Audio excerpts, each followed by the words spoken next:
Hey there, YouTube. Today we're going to talk, well, another question. I'm going to talk about getting the gun fitted to you, and if you can't do that, get around it with technique and training. Okay, let's take the question. How do you know when a gun isn't the right fit and it needs to go?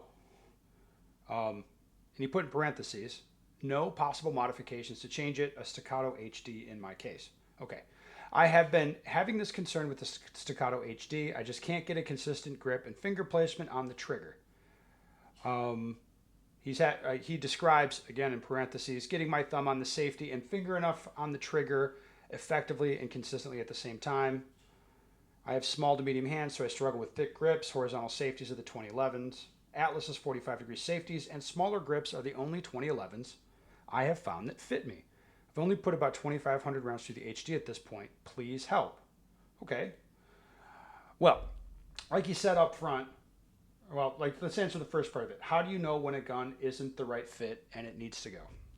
So this is a good question.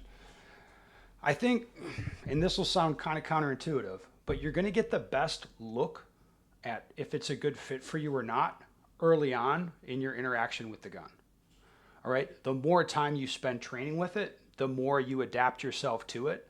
So the gun might not be that well fitted to you, but you kind of make it work anyway.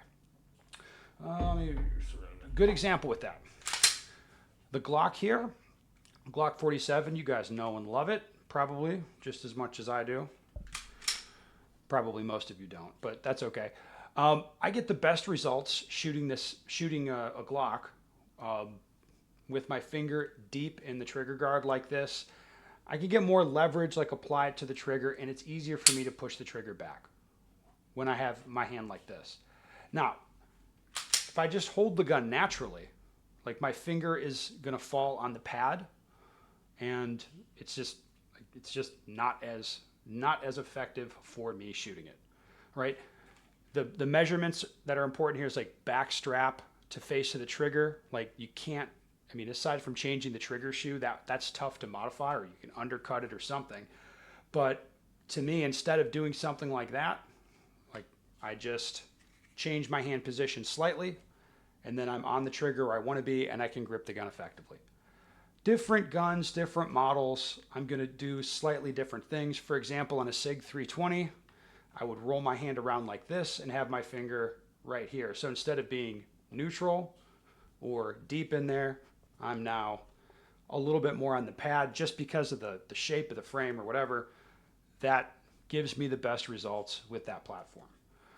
Okay, there's always going to be little things like that that aren't perfect. Always, pretty much.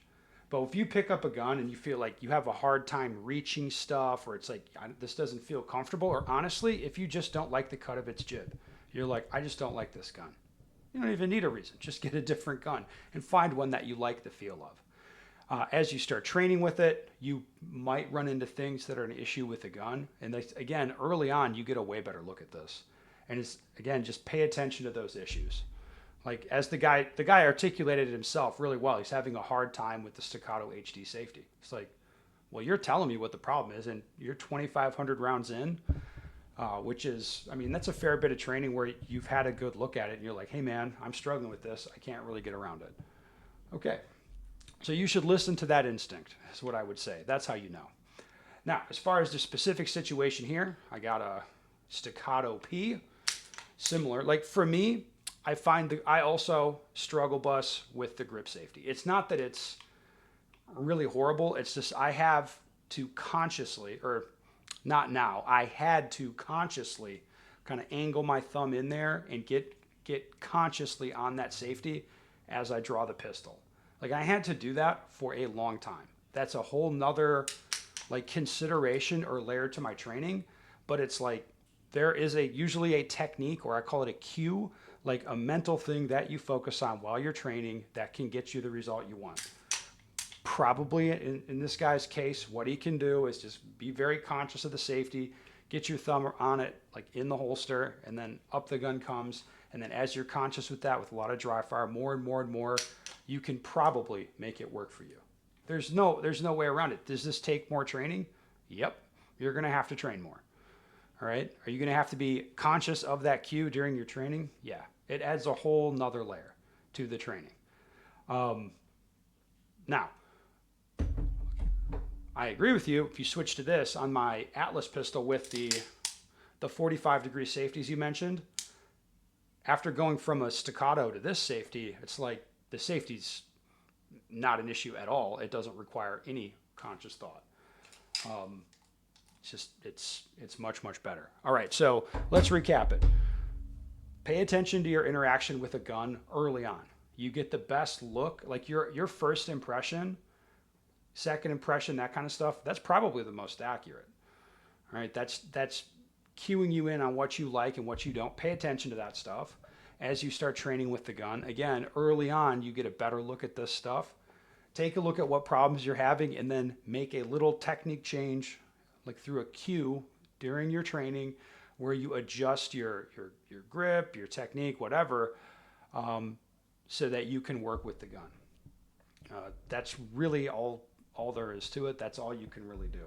And in this guy's case, he's got a pretty good idea what the problem is. He's like, this safety's not working for me. And it's like, yep, I could see that. I could see that being a problem. All right, I'll leave it there. If you have any other questions, comments, put them down below.